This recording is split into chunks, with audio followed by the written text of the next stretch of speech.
Hi there, welcome to the Fierce Factor podcast. I'm your host, Kaylee Lindholm. And I think it's time for us women to shift the conversation in business and step into our feminine leadership to do the most iconic work the aesthetic industry has ever seen.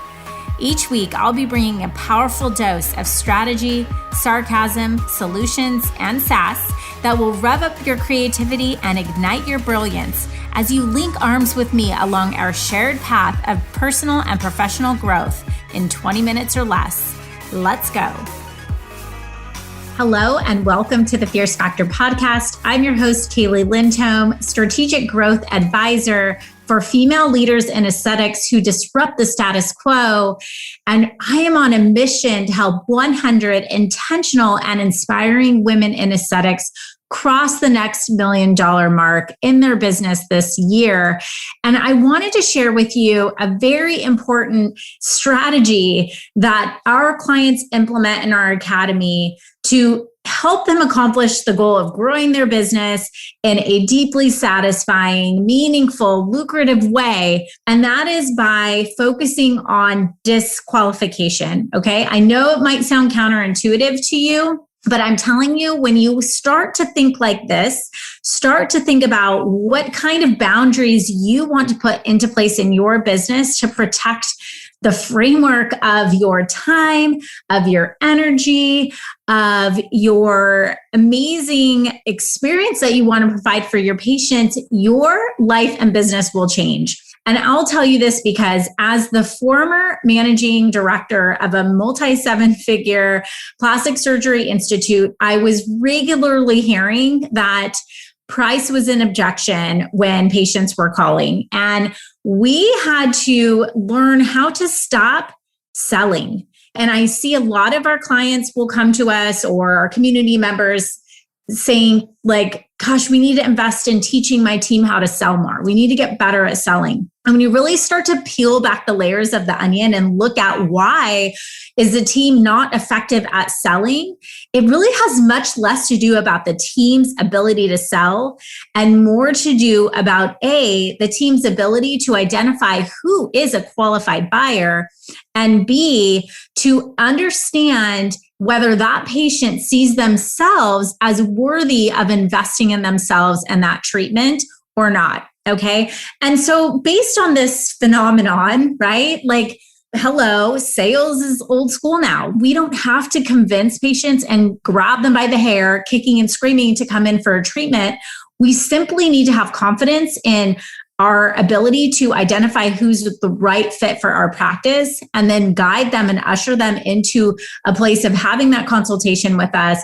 Really, those phone calls that come in should be a 2-minute conversation to get them to book, not a whole convincing session of schmoozing them into why they should book a consult or justifying or trying to convince them. And so I've created a tool, a resource that I wanted to kind of bring to this podcast and make available to you guys that really takes a member of your practice or you right through this 4-step process of how to confidently finesse and handle price objections both over the phone and in person by mastering these 4 steps, right? So I call this guide How to Convert Callers into Consults. And I'm going to have this available to you to be able to download today as a free guide. It's something you can use for your team. But I wanted to take this, I'm making a video today and also recording this as an audio podcast for this to be a tool that you are able to use in tandem with the visual guide to help walk your team through this objection handler.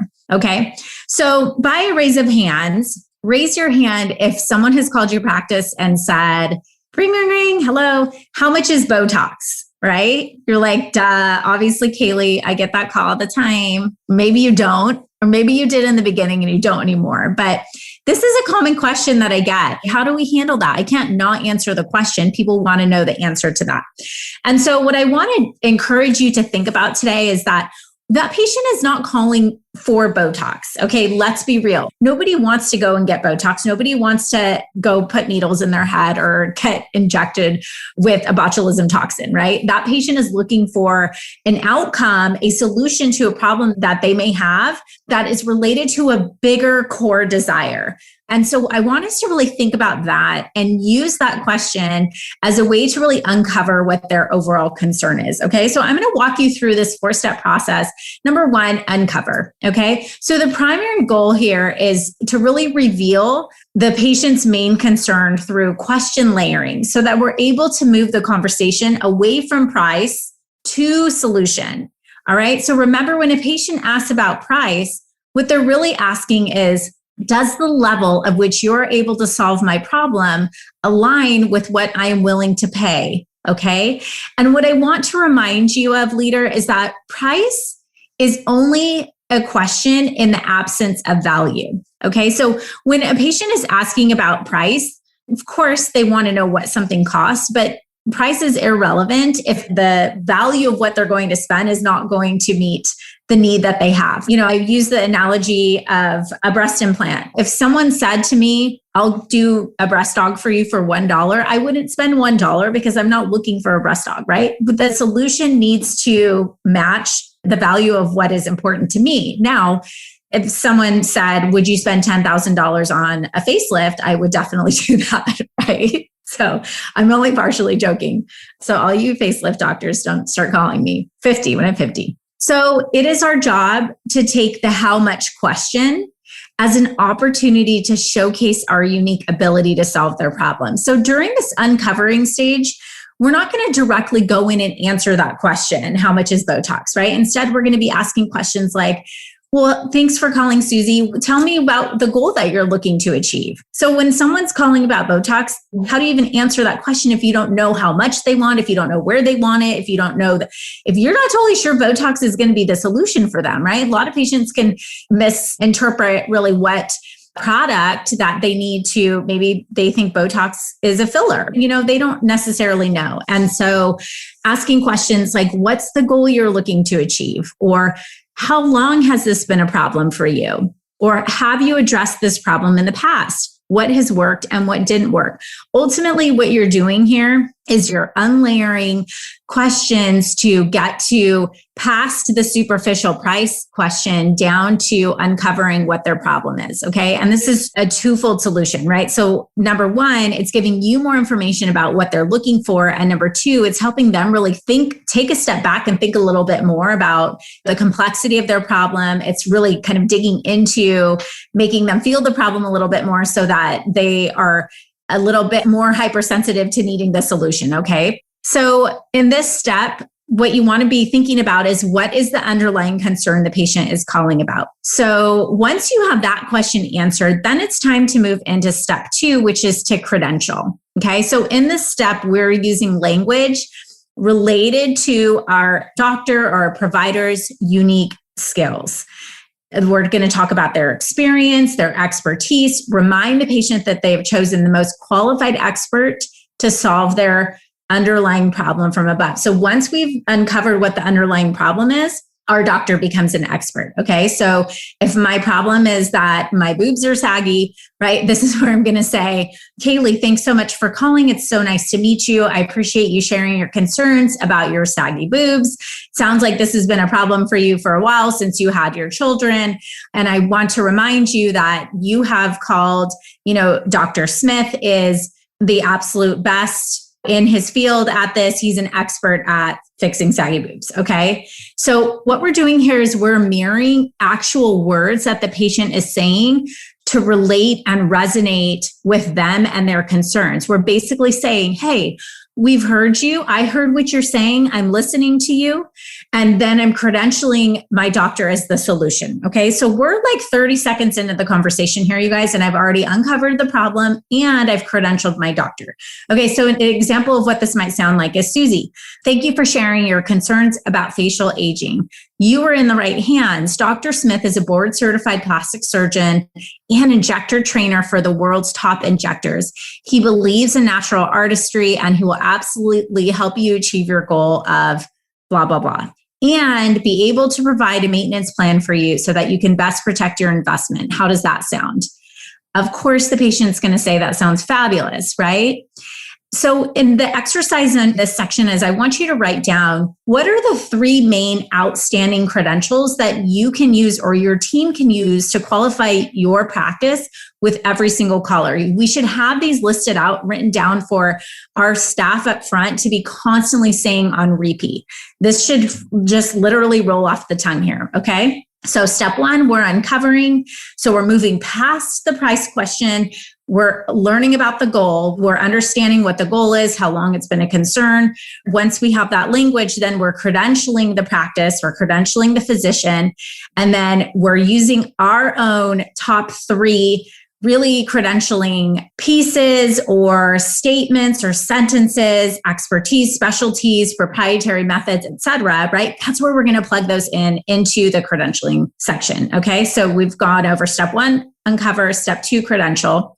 Now we're going to move into step 3, which is to educate. So the main goal of this step is to shift the patient's limited perspective related to what they're calling for and really open up a world of opportunity with your practice. So the conversation might look something like this.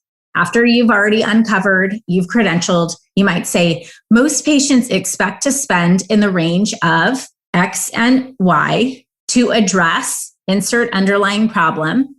Depending on the treatment plan agreed upon with Dr. Smith, we have a variety of options for treating your concerns and can certainly design a plan for you that aligns with your budget and timeline.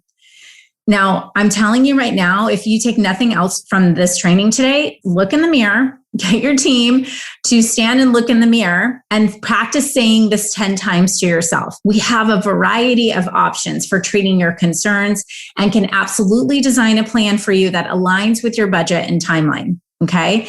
Get comfortable and confident knowing that you have an option for them and they're in excellent hands. They are not the doctor.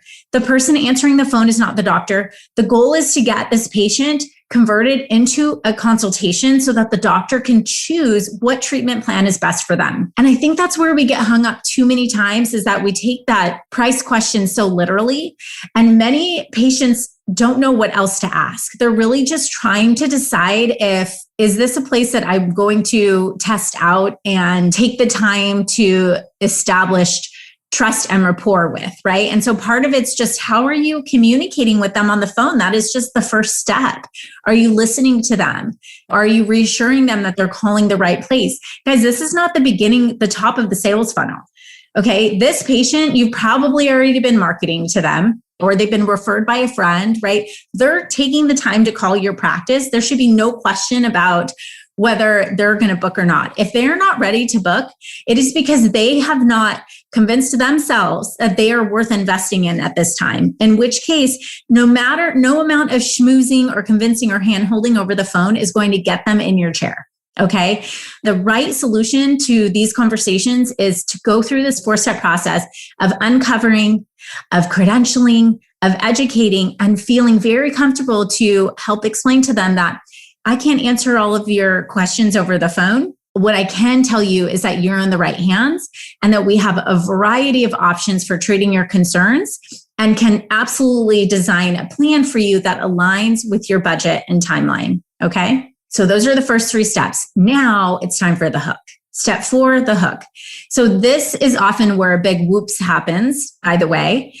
We haven't collected patient information. We forget to ask for the appointment, or we simply let them go to go shop around without handling their other objections. Okay. So we need to make sure that we have done our job asking them to come in and getting them to book. Okay. Conversations in this step may sound something like this. Susie, and by the way, I used the patient's name here on purpose, right? Susie, I'm 100% confident that we can help you look and feel amazing.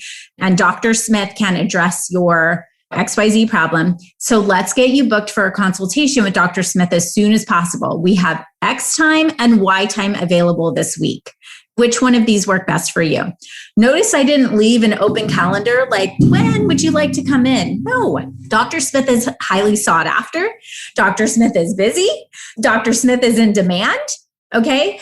And this is where we start setting these boundaries with patients. So not only do we show them that we have limited time available for you because we're in very high demand, right? But it gives them less decision fatigue because they have two choices to make. Now, if they look at those times and they're not available at that time, then we can work them into the schedule somewhere else. But we're giving them these two times. So you can see how punchy and precise this conversation is. I'm taking them through and I'm guiding them and leading them. I'm showing them that you have a guide here. I can help you. I will hold your hand and take you through this process of feeling comfortable, solving your problem, credentialing our doctor, and getting you booked for your appointment.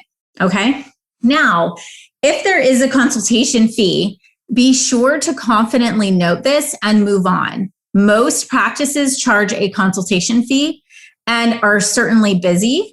Qualified and credentialed practices always charge a consultation fee. So the patient should not be surprised by that. There is no reason to apologize for that. There is no reason to feel uncomfortable asking for that. We have clients that charge consultation fees anywhere from $100, $150 to $350, okay, around the country. And so there's no reason. If your team has trouble asking for that, then I have another training I'll link up here to send them to about helping them see sales as not being sleazy, right? It's just simply serving. But this is our fee. This is how it works. This is how we would collect. This is our booking/consultation policy in our practice. Okay. So what I want you to write down for this last step is what is your booking and consultation policy in your practice, and make sure that you feel extremely comfortable answering that. Again, nobody's out here pro bono. I love people who are doing volunteer work, but we're here to run businesses. Okay. And so we have to make sure that our team is comfortable articulating that fee to patients and not apologizing for it. Okay. And finally, a pro tip for you. While price is generally the number one objection you hear, keep in mind that patients will use price to uncover their true objection. So educate and show value of the treatment or product to help them realize the value.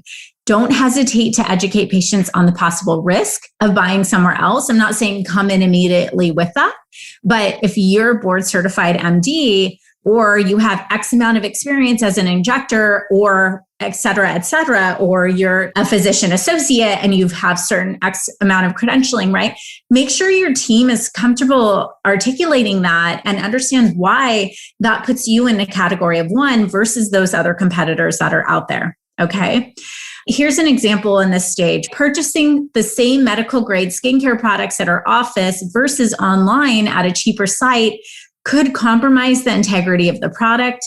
It's impossible to know if products are being stored properly or are in fact produced and distributed by a true healthcare professional. Come to us and we will take care of you. In fact, we have really incredible loyalty programs that will help you save money to boot. Okay. So remember, you have all these solutions for these patients. So in 2 minutes, this conversation is not about, let's talk about answering 10 questions, right? That is for the consultation. So if your girls or boys, right, if your team is spending more than 2 minutes on the phone, you need to work on qualifying and ultimately disqualifying. That patient is not ready to buy. If they're not ready to make an investment in themselves and your team is following this script, then there isn't anything that you can do.